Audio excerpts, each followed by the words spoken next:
Hi hello வணக்கம். இன்றைக்கி எங்கள் அம்மா சொல்லிக் கொடுத்த வறுத்தரைத்த கோழி வறுவலுக்கான ரெசிபி வீடியோ தான் நான் இன்றைக்கி உங்களோட ஷேர் பண்ணிக்க போகிறேன். எப்படி பண்ணுறதுன்னு பார்த்துடலாமா?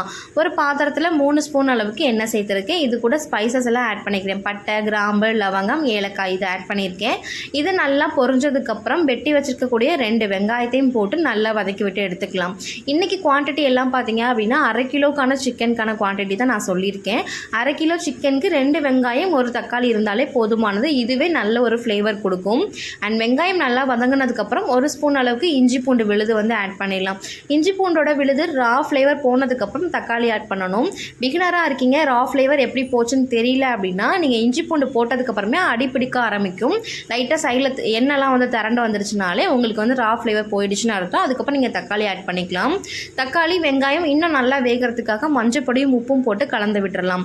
இது நல்லா கலந்ததுக்கப்புறம் 1/2 கிலோ சிக்கன் க்ளீன் பண்ணி ஆல்ரெடி எடுத்து வச்சுருக்கோம். அதையுமே ஆட் பண்ணி நல்லா கிளறி விட்டுட்டு லெட்டு போட்டு மூடிடுங்க. சிக்கனில் ஆட்டோமேட்டிக்காலே தண்ணி சோக்காய் வெளியில் வரும். அந்த டைமில் 2 கிளாஸ் அளவுக்கு வாட்டர் போட்டுட்டு லெட்டு போட்டு க்ளோஸ் பண்ணிவிடுங்க. இந்த வறுத்தரைத்த கோழி வறுவலுக்கு ரொம்ப இம்பார்ட்டன்ட் ஆனதே இந்த மசாலா மட்டும்தான். இதுக்கான அளவுகளும் டிஸ்கிரிப்ஷனில் இருக்குது, கண்டிப்பாக செக் அவுட் பண்ணி பாருங்கள். இதில் நான் என்னென்ன ஆட் பண்ணியிருக்கேன் அப்படின்னா தனியா ஆட் பண்ணியிருக்கேன், சீரகம், மிளகு, இது கூட காஞ்ச மிளகாய் ஆட் பண்ணியிருக்கேன். இதெல்லாம் நல்லா வாசனை வர அளவுக்கு வறுத்ததுக்கப்புறம் ஆறுனோடனே மிக்சர் ஜாரில் நீங்கள் அரைச்சி எடுத்துட்டீங்க அப்படின்னாலே இந்த சிக்கன் ரெடி ஆகிடும். இந்த மசாலா சிக்கன், மட்டன், ஃபிஷ்ன்னு சொல்லிட்டு எல்லாத்துக்குமே யூஸ் பண்ணலாம்.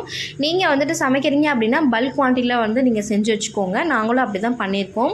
நீங்கள் உங்களுக்காக காட்டணுன்றதுக்காக நான் தனியாக வறுத்து அரைச்சி உங்களுக்கு காட்டுறேன். இதில் 1/2 கிலோ சிக்கனுக்கு 4 ஸ்பூன் இந்த மசாலா ஆட் பண்ணிங்கனாலே போதுமானது. சூப்பர் அண்ட் டேஸ்டியாக வந்துடும். இப்போ லெட்டு போட்டு மூடி வச்சிட்டோம் அப்படின்னா சிக்கன் நல்லா அந்த தண்ணியில் வெந்து மசாலா எல்லாம் ட்ரை ஆகி சுருள வதக்கிட்டோம் அப்படின்னா வறுத்தெடுத்த கோழி வறுவல் ரெடி ஆகிடும். இந்த ரெசிபி பார்த்தீங்க அப்படின்னா எங்களோட ரொம்ப மோஸ்ட் ஃபேவரட்.